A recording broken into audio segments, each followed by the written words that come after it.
encontrei a quem busquei, quem faz feliz meu coração.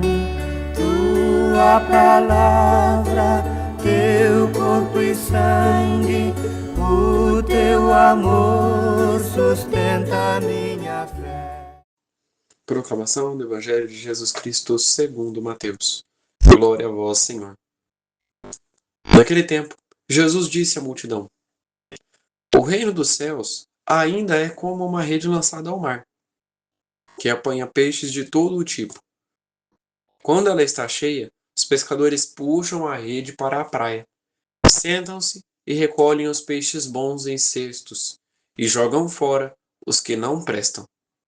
Assim acontecerá no fim dos tempos. Os anjos virão para separar os homens maus dos que são justos e lançarão os maus na fornalha de fogo. Ali haverá choro e ranger de dentes. Compreendestes tudo isso? Eles responderam: Sim. Então Jesus acrescentou: Assim, pois, todo o mestre da lei que se torna discípulo do reino dos céus é como um pai de família que tira de seu tesouro coisas novas e velhas. Quando Jesus terminou de contar essas coisas, partiu dali.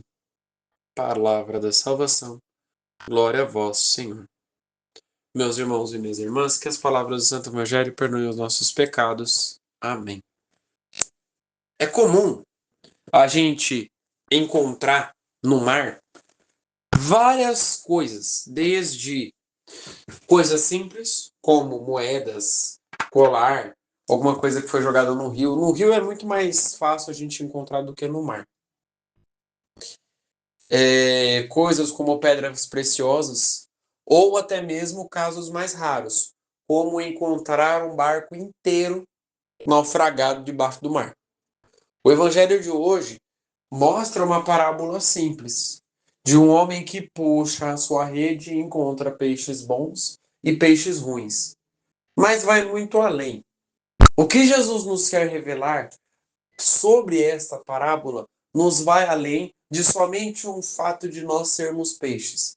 E ele já disse isso tantas e tantas vezes sobre o fato de nós sermos peixes, que eu acho que ele já disse isso tanto quanto ele já disse que nós somos como ovelhas. Quando Jesus não nos trata como ovelhas, ele nos trata como peixes. Por quê? Qual é a pureza que esses animais possuem? Estes animais têm algo em comum.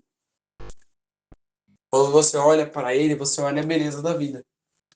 Quando você olha uma ovelha, um carneiro pulando na fazenda, você olha para ele e você olha a beleza da vida. Quando você olha para um peixe nadando no rio, você olha a beleza da vida. Porque ele é tranquilo de espírito. A mansidão de espírito que estes animais possuem é o que fez Jesus comparar-nos com estes animais. No entanto, ele não nos compara para dizer que a gente tem essa mansidão de espírito, muito pelo contrário.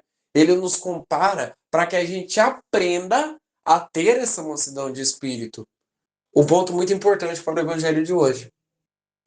Às vezes, o nosso coração está turbulento. E isso eu disse no evangelho de ontem. E eu dou uma continuidade para isso no evangelho de hoje. Porque quando o nosso coração está muito turbulento, eu começo a revoltar-me com o meu espírito. Meu espírito começa a ficar em revolta. Meu espírito começa a ficar irritado. E aí tudo que acontece ao meu redor é motivo de briga, de desunião, de guerra. Se a gente pegar e ligar a TV agora, o que mais vai estar falando nesse momento é sobre as guerras que está tendo no mundo. Guerra no Oriente Médio. Guerra na Europa. Guerra nos Estados Unidos. Em tantos lugares aonde é necessário ter a paz, cada vez mais nós vemos o cenário de guerra. E por que essas guerras acontecem? Porque o espírito não está calmo. O espírito não está silencioso. Está em revolta. Essa revolta que o espírito sente pode se acontecer por dois aspectos. O primeiro, um aspecto físico. O meu espírito se machucou com algo que eu não gostei de ouvir. E às vezes, queridos irmãos e irmãs, nós cutucamos a ferida do outro. Às vezes nós somos cutucados. É necessário fazer essa autoavaliação para entender aonde eu estou sendo cutucado e aonde eu cutuco a outra pessoa. Nem sempre eu vou cutucar o outro, mas também não é sempre que eu vou ser cutucado. Eu preciso entender quando eu estou fazendo o certo e quando eu fui ferido, para saber agir da maneira certa. O segundo aspecto pode ser um aspecto muito mais espiritual. A minha vida foi criada dessa forma. O meu ser foi vivido dessa forma. Uma criança, quando ela cresce com o acompanhamento de uns pais que não cuidam direito da criança, de pais que não sabem dar o não para essa criança, de pais que deixam a criança o tempo inteiro com o poder do celular, que é o pior vício que a criança vai ter ali, na fase que ela está crescendo. Uma criança que cresce sem o poder do não na sua vida, dificilmente vai conseguir aprender com clareza as coisas de Deus. Vou repetir novamente isso. Uma criança que não aprende a ouvir o não na sua vida, dificilmente vai conseguir compreender com clareza os mistérios do reino de Deus. O reino de Deus não é revelado às pessoas que não sabem ouvir o não. Volto lá no início. Por que que Jesus compara com um peixe com uma ovelha? Por quê? E aí vem o segundo ponto. O peixe e a ovelha escutam a voz daquele que os chama.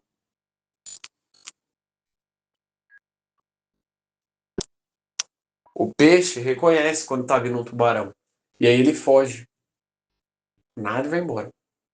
A ovelha também. Reconhece quando está vindo a voz do predador. O que ela faz? Dispersa. Quando a gente está no meio da tribulação, além da gente ficar nervoso, além da gente ficar estressado, muitas vezes a gente escuta o perigo vindo. Escuta o medo chegando. E ao invés da gente enfrentar o medo como um cristão de verdade, estampando a cruz que a gente tem, a gente foge. Dispersa. Essa é a maneira mais fácil de comparar um cristão com uma ovelha. Você pode ver. Quando acontecer a Primeira Guerra, o cristão vai sumir. A gente é fervoroso. A gente tá lá na igreja todo domingo. Canta aquelas músicas lá, o nosso general é Cristo. Na Primeira Guerra, tchum, some. Primeiro problema que dá na vida do vizinho, some. Nunca mais vê aquele cristão. É aí que a gente descobre quando a pessoa é cristã de verdade, quando a pessoa é cristão de boca para fora. Mais um ponto. Para que eu entenda que o reino de Deus vai ser feito na minha vida, eu preciso aceitar que as guerras vão ser feitas na minha vida.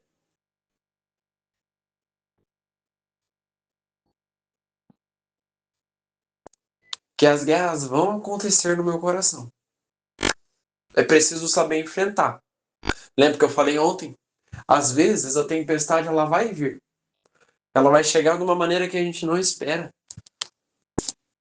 E às vezes a gente vai esperar a solução não vai nem vir. Só que no tempo de Jesus a tempestade se acalma. E é nisso que a gente precisa acreditar. Não ficar empacado no problema. Eu não entro no problema com certeza que eu vou cair. Muito pelo contrário. Eu entro no problema com certeza que eu vou levantar.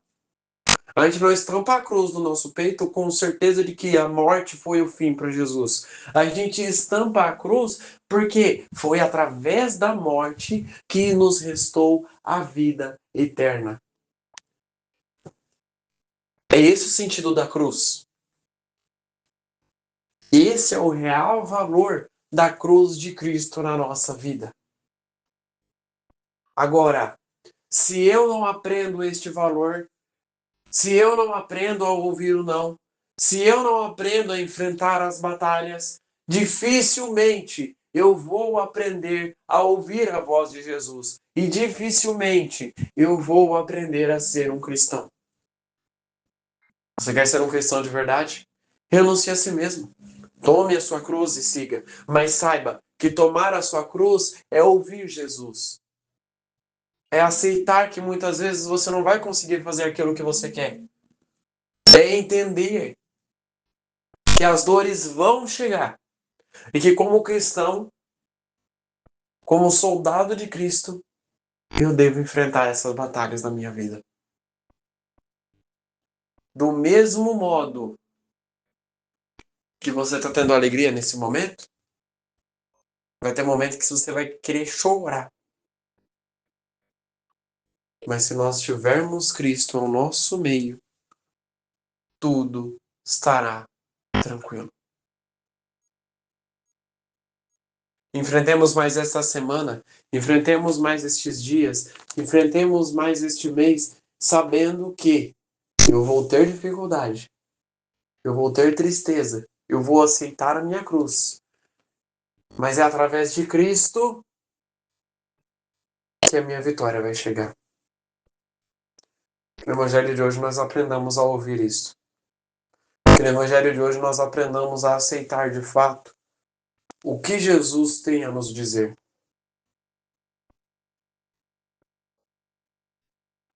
Jesus quer que nós escutemos a voz dele. Que nós aprendemos a nos submeter à vontade dele, independente de não ser ou ser aquilo que nós queremos. Jesus quer que nós aceitemos as dores que vão vir na nossa vida, as cruzes que nós vamos ter que carregar. Que a gente saiba entender esse valor. Rezemos. Pai nosso, que estais nos céus, santificado seja o vosso nome. Venha a nós o vosso reino, seja feita a vossa vontade, assim na terra como no céu. O pão nosso de cada dia nos dai hoje. Perdoai as nossas ofensas, assim como nós perdoamos a quem nos tem ofendido. E não nos deixeis cair em tentação, mas livrai-nos do mal. Amém. Que no dia de hoje fique na paz e na alegria de Deus. Tua palavra, teu corpo e sangue, o teu amor sustenta minha fé. Venho pedir, fica comigo, que